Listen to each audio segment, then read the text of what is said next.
az egyik leggyakrabban feltett kérdés, hogy Kovács Zoltán milyen csalikat használna a jelen időjárási körülmények között.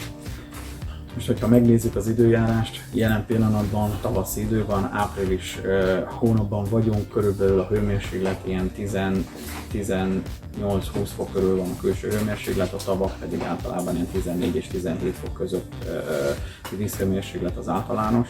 És hogy ebben az időszakban én milyen csalikat, milyen etetőanyagot vagy mit használnék. Nyilván ezeket a kérdéseket nap mint nap felteszik, abban szeretnék elmondani néhány gondolatot, hogy először is ez így ebben a formában annyira általános, hogy ezt így nagyon nehéz megválaszolni. Sokkal több információra van szükség ahhoz, hogy az ember pontosan ezt meg tudja mondani, hogy arra az adott vízre, adott körülmények között milyen szerelékkel, milyen csalival, mivel indulna el. Na most tegyük fel, először is bontsuk le különböző vizekre. Válasszuk külön egymástól az, amikor mondjuk ilyen vadvizekről beszélünk, vagy behúzós horgászat, ahol mondjuk nagytestű pontyokat ritkábban tudunk haladfogni, de nagytestű pontyokat szeretnénk megfogni. Az nyilván nagyméretű csalikat, bojlikat ajánlok legfőképpen, és kimondottan bojlival letetni, és mellette valamennyi magot, de hogyha sok a dévér, akkor a magot is elhagynám, akkor csak a bojlival vagy a nagyszemű pellettel letetni. Ha viszont olyan vizet nézünk, ami mondjuk egy idézően úgy hívom, hogy agyon telepített víz, ahol egy kisebb tó, de rengeteg hal van benne, és nagyon rövid idő alatt rapid percát szeretnénk elérni. Ezeken a helyeken talán az egyik legjobban működő, főleg ebben a tavaszi időszakban, vagy az őszi időszakban is ezek a kisméretű pop-upok.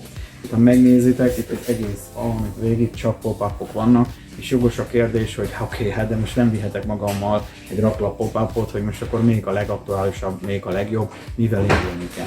Ha én egy ilyen rapid percára indulnék el, akkor jelen pillanatban, amivel én legszívesebben mennék, hogyha figyelembe véve azt is, hogyha nem csak dévérektől hemzseg az egész víz, hanem a dévérek vagy ezek a kisebb fehér halak úgymond elenyészőek, tehát nem okoznak akkora problémát, meg nem okoz gondot, hogy most egy-két kárác az ember megfog még a pontyok mellett, akkor én ezeket a kis pop-upokat használnám, és ezen belül is a tavaszi időszakot úgy kellene figyelembe venni, hogy ilyenkor a legjobban az édesvízek szoktak működni, vagy pedig lehet úgy, hogy amikor már egy picit melegszik a víz, a fűszeres, vagy pedig olyan halas vízek, amelyek mögött édes háttérvíz van. Csak önmagában a halas az nagyon ritkán működik ilyen hideg időben, és a másik fontos dolog, hogy én erőltetném a kisméretű csalikat.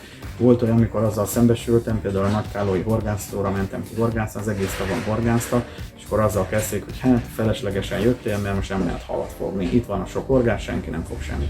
Mondom, azért egy esélyt adjatok már nekem, és nyilván én elővettem a kis csalikat, és elkezdtem a kis csalika horgászni, és 3 óra múlva már több pontyom is volt. És akkor jöttek oda a többi horgász, hogy mit csinál, hogy ennyire jó az SBS. Hát mondtam volna, hogy igen, ennyire jó, de hát az a helyzet, hogy megkérdeztem, hogy ti milyen méretű csali a horgászok? Hát 24-essel, meg dupla 24-jel.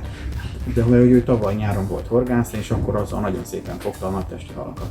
Oké, rendben, 22 fokos vízhőmérséklet mellett én ezt el is fogadom, és ez így is van rendjén, ezzel lehet szelektálni. De ebben mondjuk a 14 fokos vízhőmérséklet mellett, amikor még óvatosan táplálkoznak a halak, dupla 24-es bojlival horgászni, azért az kicsit erősnek érzem, tehát ilyenkor inkább szorítkozni kell a kisebb méretű csalikra, és sokszor még annak is jelentősége van, főleg ezeken az agyon horgászott vizeken, hogy nem mindegy, hogy 10-es, 12-es vagy 8-as méretű csalit veszünk fel. Ilyenkor ugye az oldódó pop-upok szóba jöhetnek, mert az elkezd oldódni, és akkor nyilván, hogyha még kisebb méretű, akkor könnyebben felszívja a hal csalikat. És most visszatérve, hogyha a pop-upokat tudjuk alkalmazni, akkor a pop-upból is milyen ízesítés, számtalan ízesítés van. Nyilván ez is azért van így, mert különböző körülmények között különböző csalik működhetnek, azért van ennyiféle, mert nagyon sokszor előfordult az, hogy van egy darab ízesítésű, ami akkor az a tuti, az nagyon megy, mással nem lehet halfogni, de volt olyan, hogy utána többszöri horgászattal, meg egyáltalán halfogásig nem tudtunk vele eljutni. De ezért kínálunk rengeteg lehetőséget, de amivel én elindulnék, hogyha mondjuk be kell szűkíteni és egy szűk keresztmetszeten belül gondolkozni, akkor én például ezekkel a kis mini fluoro pop-upokkal indulnék el, és ezen belül is amit vinnék egy ananászos, ami már évek óta bizonyított, ezt szinte mindenki tudja, hogy az ananászos csalik az egyik legjobbak az SZVSZ tárházában, ez egy édes ízesítés, és akkor, ha most halasról kell beszélni, azért a biztonság kedvéért, ha a halas netán valami oknál fogva működne, akkor egy Squid Octopus ízesítés az biztos meg fogja mutatni, hogy ha ott van hal, vagy tetszik neki az, hogy halas csalit vegyen föl, akkor azt fel fogja venni. Tehát a Joker ízekből úgymond az ananászos, meg egy squides, és emellett még próbálnék újdonságokat. Miért újdonságokat? Nem azért, mert most ezt kell eladni, mert ez a fontos, nekem teljesen mindegy, hogy milyen terméket adok el, ugyanannyi hasznom van mindegyiken, tehát nekem nem érdekem az, hogy most valamelyik csalit erőltessen. Azért jók az újdonságok, mert tudok arra is példát mondani, volt egy időben, már nem tudom, hogy még csaligyártónak volt a terméke, annak idején még a Verva tanyán valamilyen sushi, citromos sushi ízesítésű volt, és egyszerűen mindenki azzal fogta a halat, mindenki azzal horgászott, annyira ment. De ez tartott egy fél évig, szinte egy ilyen szezont, és utána halfogásig nem lehetett vele eljutni. Az újdonság erejével hatott, tetszett a halaknak, rengeteget lehetett fogni vele, és utána ki lehetett dobni a kukába, mert nem lehetett halfogásig eljutni vele.